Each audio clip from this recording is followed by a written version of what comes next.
Reworks are becoming a more common occurrence in Rainbow Six Siege, and right now there is a blatantly obvious operator on the defensive team which needs a rework, and that is Maestro. I have spent the time to develop an in-depth concept of a Maestro rework, and I'm about to explain to you why he needs a rework, what this rework is going to be, and how it will fit into the defensive team, and how it will be balanced. This is the perfect time for him to get a rework because the game is just going to keep going, and currently Maestro is just going to be completely left behind. I recommend watching this video to the end so you can get a full understanding of why Maestro needs a rework, because I think this is necessary going forward into year 9. I just want to thank you all for the support. We're 10,000 subs away from 100k, so if you haven't subbed already, hit that sub button. We're so close. And let's get into the video. Now, the term rework has been used quite loosely by Ubisoft over the years. Way back when they started to use the term, it was a complete change of everything. Tachanka is a great example for this. They detached the LMG from its stand, made it a primary weapon for him, and gave him a completely brand new primary gadget, which we have never seen before, nothing that Tachanka ever had before. This was a complete rework.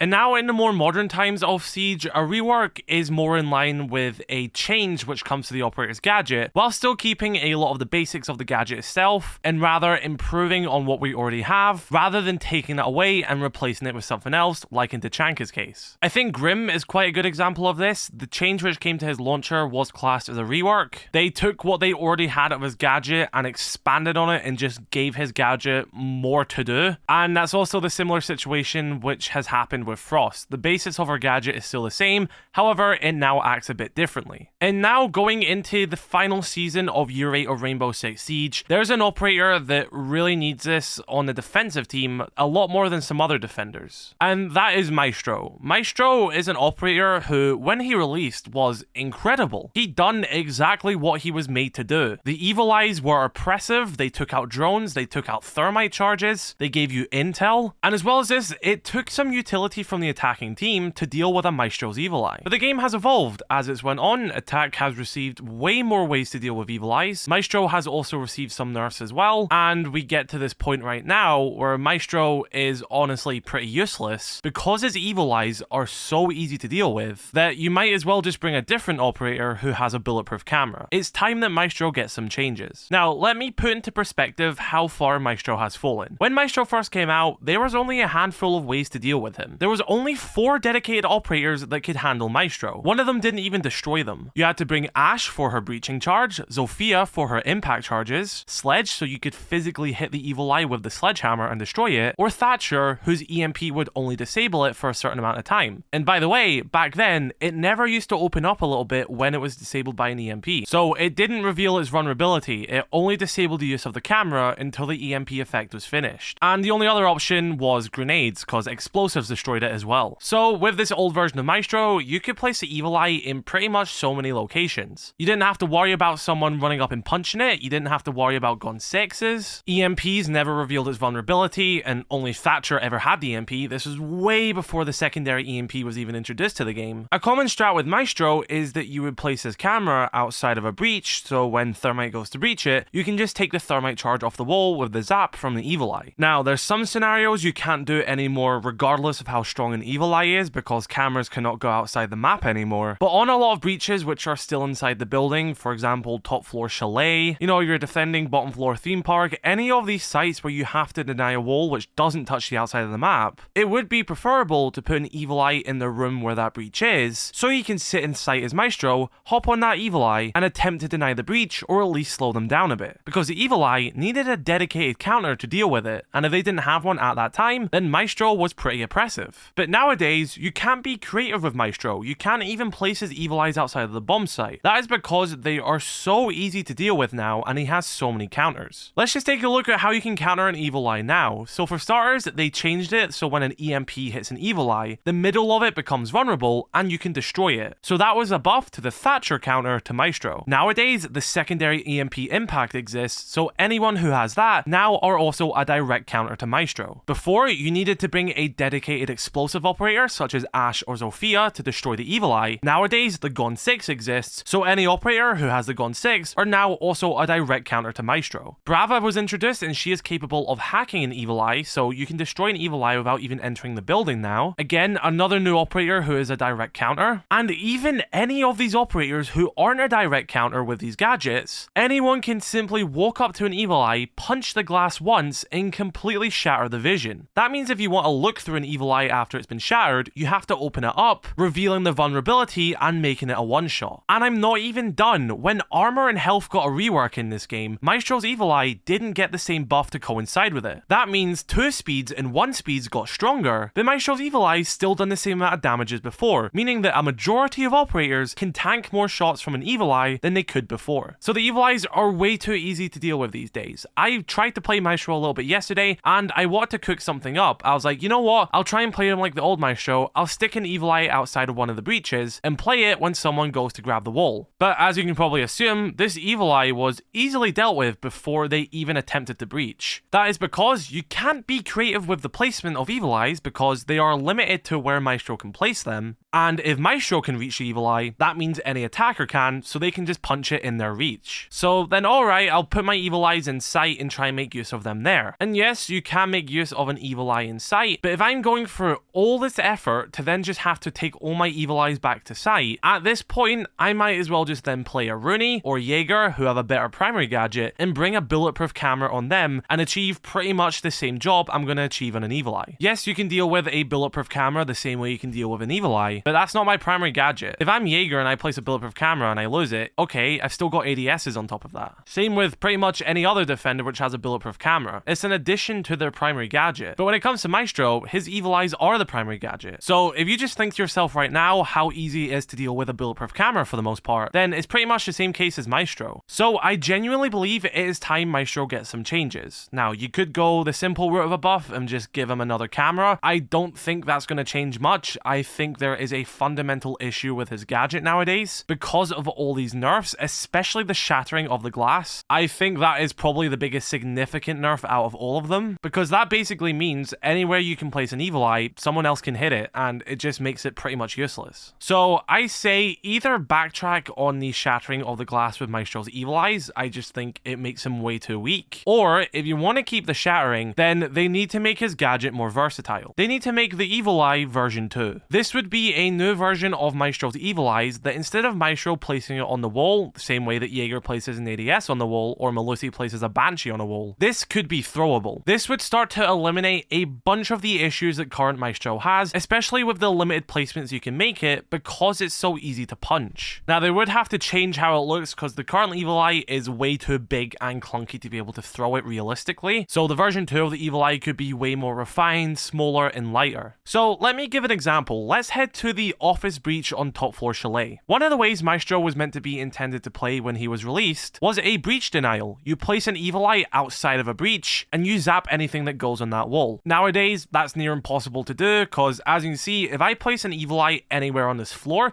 if I place it by the wall over by top fireplace mezzanine, an attacker is easily going to walk up and punch this before they even attempt to go for the breach. Then they're just going to stare at this evil eye and wait for me to open it up and just instantly shoot it. And as well as this, they're going to clear it with all the other methods that they currently have. Now let's bring in the evil eye version 2. Instead of being able to place it in all these places where attackers can reach it and punch it, I can throw it up by the big wooden beams at the top of fireplace and sort of hide it in the corner. Now we can still make it as loud as the current evil eye is, you can still have the exact same counters that it currently has, but this would just make the placement of evil eyes way more versatile. That means if I choose to put it in a high up location like this, attackers can't punch it, then they have to use utility to clear it. Again, isn't a hard thing to do since he does have so many counters nowadays, so this would make this quite fair. You can keep all the exact same counters that it has right now, you don't have to change anything about the gadget, just let us put it a bit out of arm's length. Let us be more creative, let us hide it a little bit. Let us make it a tiny bit harder for the attackers to even see it and deal with it, because the game is just going to keep going. We're going to keep getting more attackers, we're going to keep getting more defenders. If operators like Maestro are left in their current state, he's just going to be left behind. And so I know a lot of you may be thinking now, okay, well, how does Echo and Valkyrie then fit in with this? And I've thought about that, so I'm going to explain that now. For starters, Echo would still be relevant since he has mobility of his drone. You can move his drone all around the place, whereas similar to the current version of Maestro, unless you pick it up, you can't move it freely. So Echo would still have mobility and versatility in that sense, but you could use some of the same hiding locations you use for yokai drones with this new version of the Evil Eye. Next up is Valkyrie, because I know a lot of people are going to be thinking, well, if I can just throw an Evil Eye up in any location, why would I then pick Valkyrie? Because an Evil Eye surely does more than a Valkyrie camera does. And yes, this would sort of be a little power creep onto Valkyrie. However, this Evil Eye version 2 would still be quite large, meaning that you couldn't hide it in the same places you hide certain Valk cameras. Yes, it would be more versatile than the current version of the Evil Eye, and you can hide it in different objects and different parts of the roof. But unlike Valk cameras, you couldn't hide it in like a floorboard or in a tiny cabinet or all these different tiny hiding locations you can put a Valk camera. The Evil Eye version 2 would be bigger than a Valk camera, so therefore the Valk camera would still have its own unique hiding places. And another major difference with them would be is that the Evil Eye version 2 would still emit noise like it currently does. Valk cameras, when you are using them and looking around on them,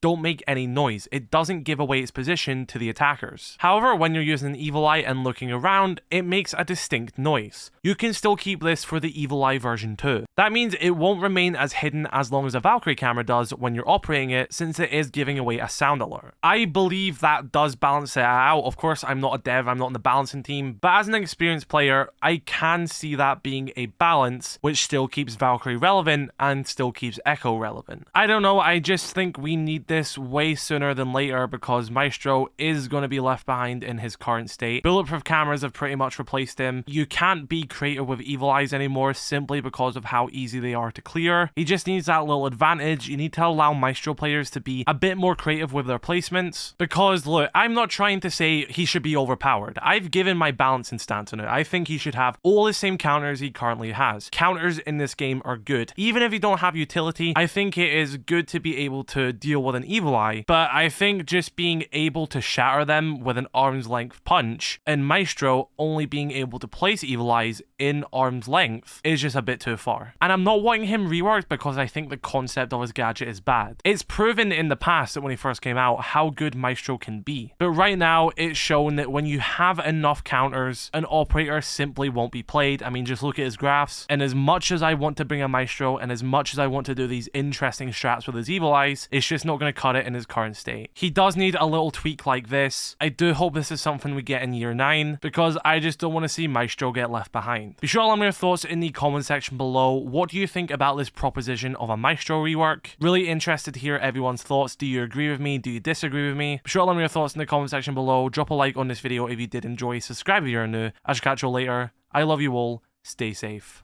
Peace.